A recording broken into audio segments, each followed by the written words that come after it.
Alrighty, ladies and gentlemen, welcome to the show. We have a very special show for you today because it is time to report what has happened at the World Elite Arm Wrestling Championships. The Grand Prix has just taken place last night in Moldova, and it has some spectacular results and news. The most impressive news and the most interesting thing to come out of this WEA Grand Prix is the return of John Brzenk. Undoubtedly, this is the talking point of the tour. Now, John Brzenk, as we know, he retired in 2015 having defeated Devon Larratt. We haven't seen him competitively on the table for some 3.5 years. But last night, the greatest arm wrestler of all time, John Brzenk, the Perfect Storm, returned, and he returned in fashion.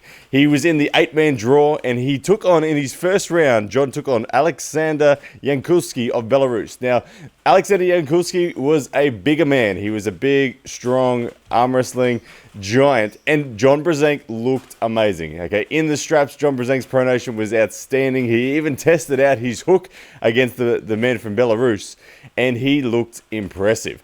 John then went on there. He then lost in the next round. He took on the Ukraine's Petro Marharint, who actually went on to win the tournament. Petro defeated Rivas from Georgia in the finals, but John Brzenk unable to get through him. But then, very, very impressively, again, John Brzenk then took on Patrick Sergey from Russia, who, mind you, Patrick had just defeated Krasimir Kostadinov in very dominant style in the opening round. So for John to do what he did against Patrick was very impressive. Now, what does this mean for John Brzenk moving forward? I think the fire has been relit. We've heard, if you missed the interviews that he had with Janis Amelins, John described the fact that he is looking at reawakening that and seeing if he can't get back towards the form that took him to be the best on the planet for such a long time. So, John Brzenk, super exciting news to see John Brzenk arm wrestling competitively again and doing very, very well.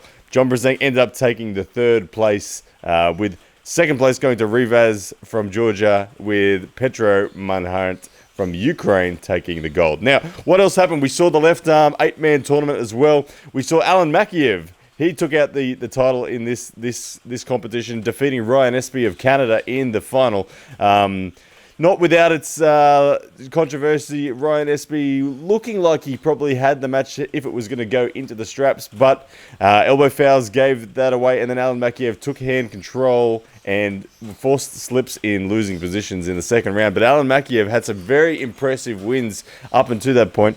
His opening round against Ferit Osmanli of Turkey was a very tough one, probably his hardest match throughout it, but Alan Malkiev got through that and then took out the very dangerous Vadim Stetsuk from Ukraine as well. So Alan Malkiev walking around at about 100 kilos, so he was quite a light man in the draw, and he did incredibly well to take out that title.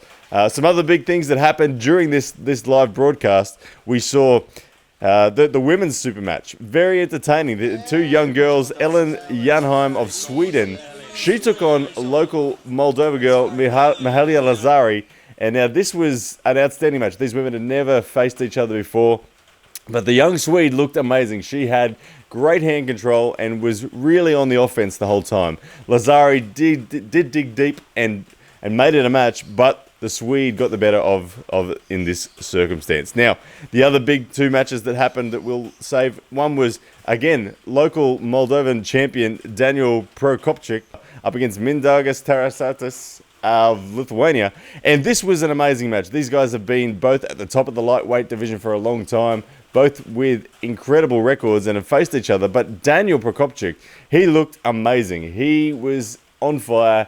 He looked like a mini Jerry Cadorette the way he arm wrestled last night, but he was in control. He not only had the ability to just shut down Mindaugas, but he really did just look like he technically was in control, and the power-wise was there as well. So there was a 3-0 win to Daniel Procopciuc in that one.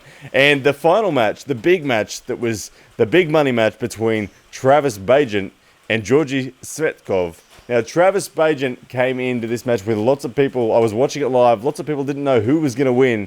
But when there is money on the line, and there was big money on the line last night for Travis Bagent, he looked utterly dominant. Travis put on a show, and very, very much so. He called out Denis Cyplenkov at the end of the production as well.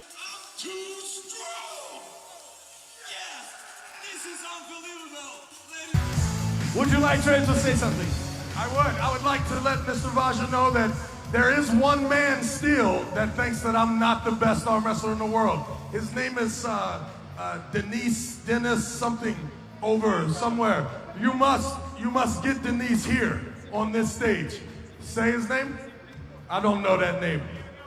Please, Vaja, if one thing, let's get him here and we'll find out if in fact I am the man or not. Thanks a lot for everything. Moldova, you guys are amazing. I appreciate you. Casey, I love you. Tyson, thanks for coming.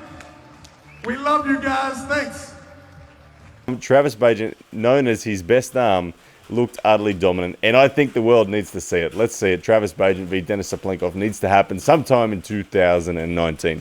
But look, guys, overall, the World Elite Arm Wrestling, the production they put on last night was the best. It was the best live stream arm wrestling event that I have seen in a long time. Outstanding work from everyone involved. The camera work was amazing. The production crew behind that is clearly on point. And make sure you subscribe to the World Elite Arm Wrestling channel to see everything that they're going to be bringing out in the future. Very impressive stuff. All right, ladies and gentlemen, I'm going to leave you there with it. The World Elite Arm Wrestling Tour, and excitingly, the return of John Brzenk. I think the fire has been lit once again, and we're seeing the Perfect Storm back in action. And let's see where he progresses to from here, and if he can head back toward being that #1 rank in the world once again. All right, ladies and gents, see you next time.